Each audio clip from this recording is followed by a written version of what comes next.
तुझको एक दुकान से उठाकर मैंने भारतीय जनता पार्टी के खिलाफ लड़ाया और जिताया। नहीं, हर्षदेव को अंदर करवाना है तो ज़रूर कराना चाहिए भाई, तेरा भी फ़र्ज़ बनता है कि तू भी कराए अंदर, क्योंकि गुरु दक्षिणा भी तो तूने देनी है ना मुझे, मैंने तुझे एमएलए बनाया, तूने भी तो मुझे कुछ देना है। जो लोग तेरे कंधे के ऊपर बंदूक रख के चला रहे हैं ना पीछे से, बड़े बड़े पेट वाले, उनके लिए मैंने बात की थी कि वो जाएंगे जेल में तेरे साथ। और जहाँ तक बिट्टू दर्जी की बात है, तो भाई शर्म क्यों आती है आपको अपने पेशे से? मैंने पहला आदमी देखा है जिसको शर्म आ रही है अपने पेशे से। अपने पेशे के ऊपर तो गर्व होना चाहिए आदमी को।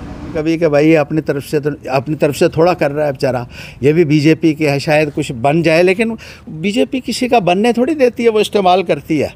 विभीषण तो एक विभीषण नहीं मैं कहूँगा, क्योंकि विभीषण तो राम के साथ मिल गया था, तो रावणों के साथ चला गया भाई। एक बेटा कहने लगा बाप को, बापू बापू मुझको पुलिस वाला बना, मुझको पुलिस वाला बना। मोदी जी कहते थे 2-2 करोड़ नौकरी देंगे, कहाँ है नौकरियाँ? इस्तेमाल कर रहे हैं ना लोग, उनसे होशियार रहो। मैं तेरे फायदे के लिए कह रहा हूँ भाई, तू मेरा भाई है, हाँ गलत हाथों में गया, इसलिए हमने कहा था कि ये दुश्मनों के साथ मिलकर कभी भला नहीं हुआ किसी का। भाई किन्नी दादागिरी है, किन्नी गुंडागर्दी है, किस तरीके करना है, तो उस ग्रां दे लोकें गी प्रताड़ित करा कर दे हो। मैं इसको कहूँगा सुधर जाओ यार, ठीक हो जाओ। अगर हम कुछ बोलते हैं तो इसलिए बोलते हैं कि बीजेपी हमारे एक खिलाफत वाली पार्टी रही है। भारतीय जनता पार्टी के खिलाफ हमने इलेक्शनें लड़ी और भारतीय जनता पार्टी से हमने दुश्मनी मोल ली, उसको जिताया। और जिस पार्टी के खिलाफ हम खड़े हुए, जो पार्टी हमारी दुश्मन, उसके साथ तो मिल गया। जहां जहां सरकार गलत होगी वहां वहां आवाज उठाएगा और गरीब के लिए खड़ा होगा, गरीब के लिए लड़ेगा, गरीब के लिए कोई भी कुर्बानी देने के लिए तैयार है हर्षदेव। ये मैं इनको बताना चाहता हूं। आजकल चीखता बहुत है, परेशान है बेचारा, क्या करेगा भाई। किन्नी दादागिरी है, किन्नी गुंडागर्दी है, किस तरीके करना है, तो उस ग्रां दे लोकें गी प्रताड़ित करा कर दे हो। जहां जहां सरकार गलत होगी वहां वहां आवाज उठाएगा और गरीब के लिए खड़ा होगा, गरीब के लिए लड़ेगा, गरीब के लिए कोई भी कुर्बानी देने के लिए तैयार है हर्षदेव। ये मैं इनको बताना चाहता हूं। मेरी जुबान कोई दुनिया की ताकत बंद नहीं कर सकती। मैं सच्चाई और दयानतदारी पर चलने वाला इंसान हूं, इसलिए मुझे लड़ना है, गरीब की खातिर लड़ना है, गरीब के लिए मुझे खड़ा होना है। लोगों की जमीनें आप लोगों ने घरदौरियां काट दिया और कहते हो हर्षदेव खामोश रहेगा। लोगों के ऊपर आपने नए नए कानून थोपे कि गांव में किसी को मकान बनाना हो, झोंपड़ी बनानी हो तो परमिशन आपसे लेने के लिए जाना है। अपनी जमीन के ऊपर अपने पैसे से आज कोई घर नहीं बना सकता, यह भारतीय जनता पार्टी ने दिया है। और जब हम बोलते हैं तो भारतीय जनता पार्टी वालों को बहुत तकलीफ होती है। अब लोगों को तैयार किया हुआ है कि हर्षदेव की मुखालफत करो। अरे कुछ गैरत है ना तो बोलो सरकार के खिलाफ कि ये जातियां जो लोगों के साथ हो रही हैं, जो नौजवानों के साथ, बेरोजगारों के साथ हो रही हैं, उनको सड़कों के ऊपर आपने बिठाया। मोदी जी कहते थे 2-2 करोड़ नौकरी देंगे, कहाँ है नौकरियां? नौकरियों से आपने बाहर निकाल दिया जो नौकरी करने वाले थे। और ये लोग जो अभी भर्ती हो रहे हैं बीजेपी में, चापलूसी करने के लिए तलवे चाट रहे हैं जो बीजेपी के, इनमें अगर कोई शर्म है तो सरकार के खिलाफ बोलो। हर्षदेव के खिलाफ बोल के कुछ नहीं मिलेगा, लोग जूते मारेंगे, क्योंकि बोलने वाला है हर्षदेव, आवाज उठा रहा है हर्षदेव, लोगों की लड़ाई लड़ रहा है हर्षदेव, और लोगों के लिए कोई भी कुर्बानी देने के लिए हर्षदेव तैयार है। पहले भी था, आज भी है।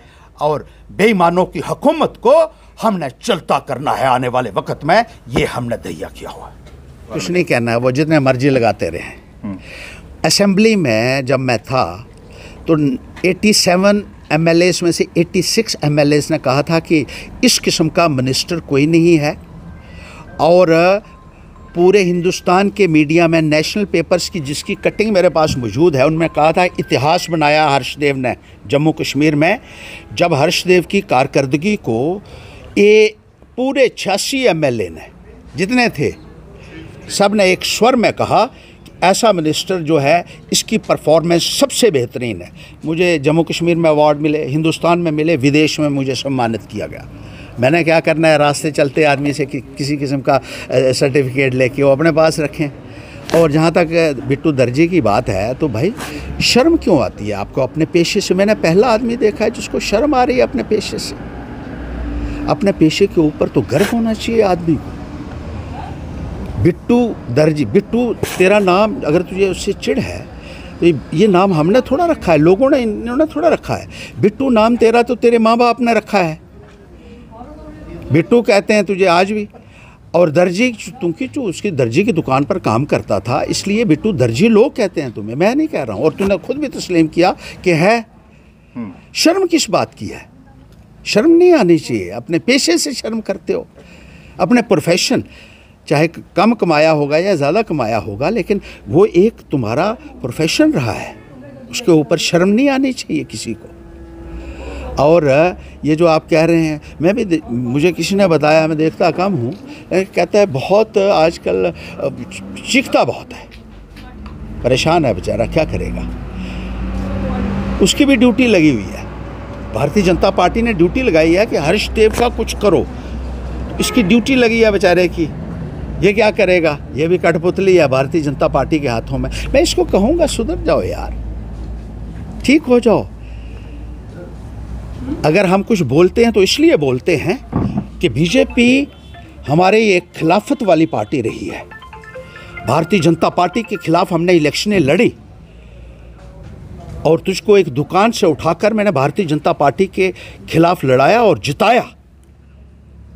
भारतीय जनता पार्टी से हमने दुश्मनी मोल ली, तुझको जिताया। और जिस पार्टी के खिलाफ हम खड़े हुए, जो पार्टी हमारी दुश्मन, उसके साथ तू मिल गया और उसके साथ मिलकर अब साजिशें करते हो। जो लोग तुम्हें इस्तेमाल कर रहे हैं, ये लोग जो इस्तेमाल कर रहे हैं ना लोग, उनसे होशियार रहो। मैं तेरे फायदे के लिए कह रहा हूं भाई, तू मेरा भाई है। हाँ, गलत हाथों में गया, इसलिए हमने कहा था कि ये दुश्मनों के साथ मिलकर कभी भला नहीं हुआ किसी का। विभीषण तो, एक विभीषण नहीं मैं कहूँगा, क्योंकि विभीषण तो राम के साथ मिल गया था, तो रावणों के साथ चला गया भाई। और ये लोग तेरे कंधे के ऊपर बंदूक रख कर चला रहे हैं। सर, कौरव और उसको बेचारे को पता ही नहीं है कौरव और पांडवों का डिफरेंस क्या होता है। पांडव कौन होते हैं, कौरव कौन होते हैं, ये तो उसको पता ही नहीं है। थोड़ी सी ट्रेनिंग ली होती। देखो, मुझे कहा था, सरकार ने मुझे बुलाया, पहले जब मैं पहली बार एमएलए बना तो फारूक अब्दुल्ला ने कहा था सबको एमएलए के हर्षदेव से सीखो। फिर एक जो असेंबली में मुफ्ती सैयद बने, उन्होंने एक ऑर्डर निकाला कि Harshadeva will hold orientation sessions of the legislators, कि हर्षदेव ट्रेनिंग देगा। इन लोगों ने सीखा ही नहीं, अब इनको पता नहीं है किसी बात का। और अब जिस तरीके से ये कर रहे हैं, मुझे तरस भी आता है कभी कभी कि भाई ये अपनी तरफ से थोड़ा कर रहा है बेचारा। ये भी बीजेपी के है, शायद कुछ बन जाए, लेकिन बीजेपी किसी का बनने थोड़ी देती है, वो इस्तेमाल करती है, टिश्यू पेपर की तरह इस्तेमाल करके डस्टबिन में डाल देती है। तो समझ जाओ। अब मैंने देखा बहुत चीख के, इतना क्यों चीखते हो भाई? वहाँ चिल्लाना है तो वहाँ चिल्लाओ। जो लोगों के साथ ज़्यादती कर रही है सरकार, जिसने बेरोज़गार नौजवानों के साथ, जिस सरकार ने धोखा किया, फ्रेब किया, विश्वासघात किया, उसके खिलाफ बोलने की हिम्मत पैदा करो। जिसने महंगाई की मार दी लोगों को, उसके खिलाफ बात करो। जो रोज़ाना नए कानून बनाकर लोगों को प्रताड़ित कर रहे हैं, उनके खिलाफ बोलने की हिम्मत पैदा करो। बीजेपी के इशारे के ऊपर हर्षदेव को गाली दे दोगे तो ना तो तुम्हारा कुछ बनेगा और लोग भी नहीं बख्शेंगे, क्योंकि लोग जानते हैं आज की तारीख में हर्षदेव ही बोल रहा है। और बड़ी बात यह है कि इसको मैंने बनाया, अब कहता है हर्षदेव को छोड़ना नहीं है, हर्षदेव को अंदर करवाना है। तो ज़रूर कराना चाहिए भाई, 10 साल से तो बीजेपी भी लगी है और तेरा भी फ़र्ज़ बनता है कि तू भी कराए अंदर, क्योंकि गुरु दक्षिणा भी तो तूने देनी है ना मुझे। मैंने तुझे एमएलए बनाया, तूने भी तो मुझे कुछ देना है। मुझे याद आता है, एक बड़ा गरीब परिवार था, एक बेटा कहने लगा बाप को, बापू बापू मुझको पुलिस वाला बना, मुझको पुलिस वाला बना।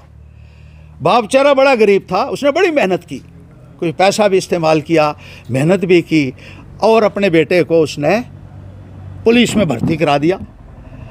बाप बड़ा खुश कि मैंने इसको बनाया। पूछा, बेटे अब तो पुलिस में चला गया, अब तो क्या करेगा? तो बेटा बोला, बापू सबसे पहले तेरे को अंदर ठोकूंगा मैं। अब मैंने क्या कहना है भाई, अपना अपना काम करो, तू अपनी ड्यूटी कर जो तुझे ठीक लग रहा है। लेकिन जो लोग तेरे कंधे के ऊपर बंदूक रख के चला रहे हैं ना पीछे से, बड़े बड़े पेट वाले, उनके लिए मैंने बात की थी कि वो जाएंगे जेल में तेरे साथ, एड़ियाँ रगड़ेंगे। वो छोटे छोटे बच्चों को ले आता है स्कूल वालों को, महाराज इनको कह दिया, इनको कह दिया। मैं उनको कहता हूँ, मैं छोटे के ऊपर कभी नहीं करता, मैं हमेशा करता हूँ जो बड़ा डाकू हो उसके ऊपर। और इनके चंगुल से बाहर निकला अच्छा होगा, ये मेरी नसीहत है तुझे अभी भी।